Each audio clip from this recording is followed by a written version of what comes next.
You guys know Boda, right?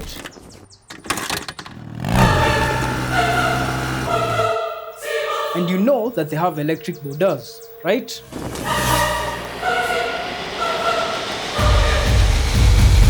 So sasa kati ya the normal Boda and Boda electric, gani ni faster? Well, let's drag race. But just before we continue, I have 4 reasons why exactly Boda. And if you just want to see the drag race, skip to this time code. And I cannot fail to start with the fact that it is generally cheaper. Because take this, our studio for example, it is located all the way out here in the wide confines of Jamaica. And that is an entire 33.3 kilometers, give or take, from Nairobi CBD. That is actually quite far. So in those instances where I need to ferry the tech that I have to review from Nairobi all the way to the studio, the fastest and easiest way is to use a courier service, specifically a motorcycle courier service, because of dodging all the traffic. But if you think about it, most of these Boda guys use internal combustion engines, as in zile motorbikes in kunya mafuta. Now here's the catch. The absolute minimum that these guys have ever charged me to bring that parcel from Nairobi to Juja is not less than 1,300 Kenya shillings. Now, if we switch over to Boda electric, it has never gone more than 1,100 Kenya shillings.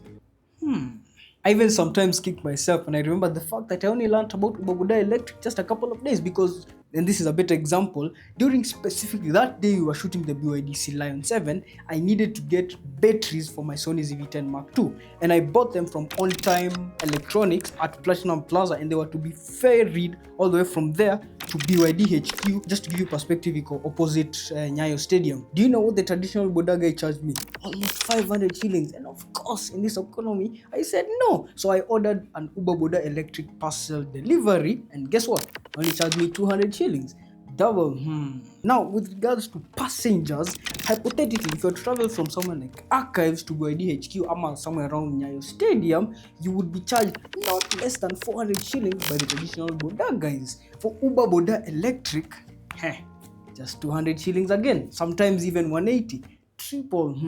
It also comes to show how reliable the service is, because for example, during that same BYD Lion 7 shoot day, my tech friend Jesse Leslie needed to send us his VND and his step-up ring so that we can use them with Josh's lens that we had rented for the day. Higher. Not only did the items reach on time and in pristine conditions, but also was there no kusumbuana ati sijui niongezee chwani, sijui niongezee so sijui traffic fine. No. Hiyo peleka huko. Then of course we have that aspect of assurance, because later during the day we needed to return Josh's lens that we had rented for the day. So of course pick up with your REM, Boda electric, take the parcel all the way to REM, same packs as before, reached in time and in perfect condition. And keep in mind that this is I think 85,000 Kenya shilling plus lens. Josh can correct me in the comments if I'm wrong, but mtu angeiba hii lens aende aanze maisha Bungoma, lakini no, he didn't do that. You know why? Because safety. Fun fact, by the way, we now have Uber tuk-tuks for the people in Mombasa and Uber safaris for some safaris in some national parks. And we cannot ignore the aspect of accessibility, because take for instance a situation in which I need to return, for example, the iPad Pro 13 M4 that I reviewed a couple of weeks ago. Try saying that first. Back to Nairobi after having reviewed it. Hakuna haja kupigia mtu wa boda sijui akwambie niko Thika, sijui niko Waite, sijui niko wapi, niko hapa nakuja ningoje tu hapo, sijui waiting 30 minutes. Just pull out your Uber app on your phone and just have it delivered. Just wanted to quickly note that this video is not sponsored by Uber. It's just that during the day we were shooting the BYD Lion 7, my team and I noticed the good amount of work that Uber, Boda Electric and GreenWheels Africa are actually doing in the Kenyan space. Not sponsored. Alright, enough yapping. Let's discover the 4th reason together.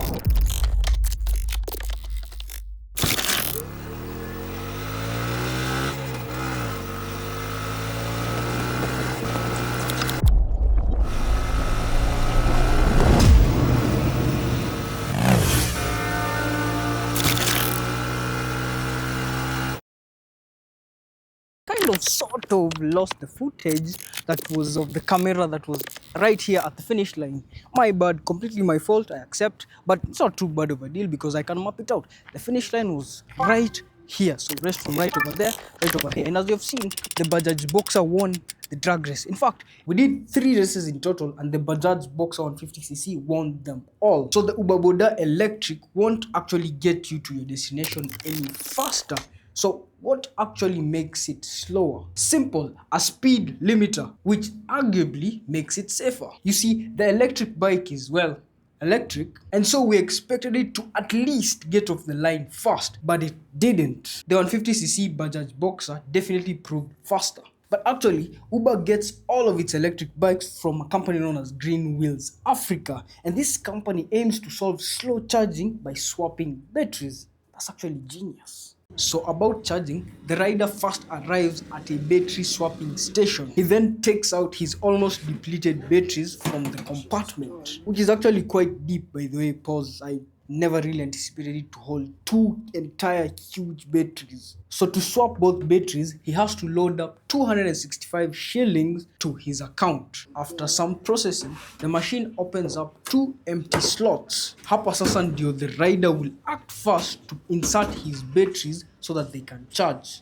After another bit of processing, the machine opens up 2 slots with fully charged batteries so that he or she can take out the batteries and insert them in order into the motorbike. The battery changing operation takes just under 2 minutes, and it's relatively fast. And you have to put both batteries, 2 of them, so that you get the full power output of just a full power output and the full range of 90 kilometers. A little bit more about GreenWheels Africa is that 1, GreenWheels Africa provides the training for aspiring Uber Boda riders so that they know how to use the electric bike and the Uber app and whatnot. It provides the bikes to the riders, but they do not own the bikes. The bikes are still owned by GreenWheels Africa. Now, it's something, the sort of an employment whereby they receive a salary, bonuses, yeah, so that kind of dynamic. Also ensures all of the Bodas, provides airtime and data bundles to all riders so that they remain communicationally able and efficient at all times. Can catch me today. And finally, GreenWheels Africa handles all servicing and maintenance of all bikes, so to take all of those burdens off of the riders. Now, kama hiyo see a good gesture, maze. What is? And it actually has a reverse gear. For those who don't know, normal Bodas don't. But then, of course, not all things are perfect, because for one, if Uber Boda electric is one of the cheapest forms of transport, I think it only comes second to maybe Kupanda Punda. Why the hell is it not in every town or city in Kenya? So people in small towns like Eldoret, wataumia. Ati Eldoret is a city. Guys, my director is saying that Eldoret is a city. Sorry, I meant Bungoma. Don't unsubscribe. Moreover, the stipulated range as given by GreenWheels Africa of these bikes is between 80 and 90 kilometers. Okay, stretch sana. But come on maze, that's too little at it. Hata mtu akiiba motorcycle Nairobi, hawezi fika hata Nakuru before ashikwe. Come on maze, do it for the thieves. Zizi guys, it's a joke.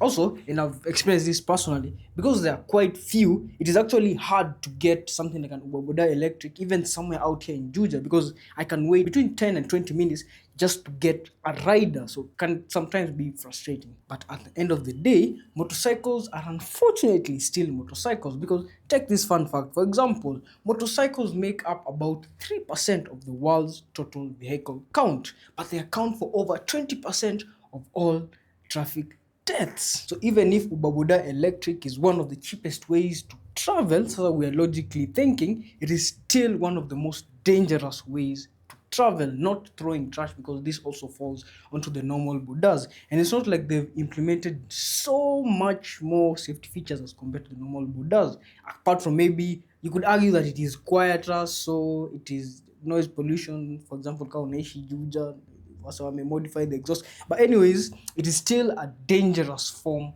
of traveling. Now, obviously, the goods outweigh the bads, because think about it this way: Uber Boda electric is cheaper, quieter, and guess what? Hawachomi gari za watu, because you've all seen what has been happening.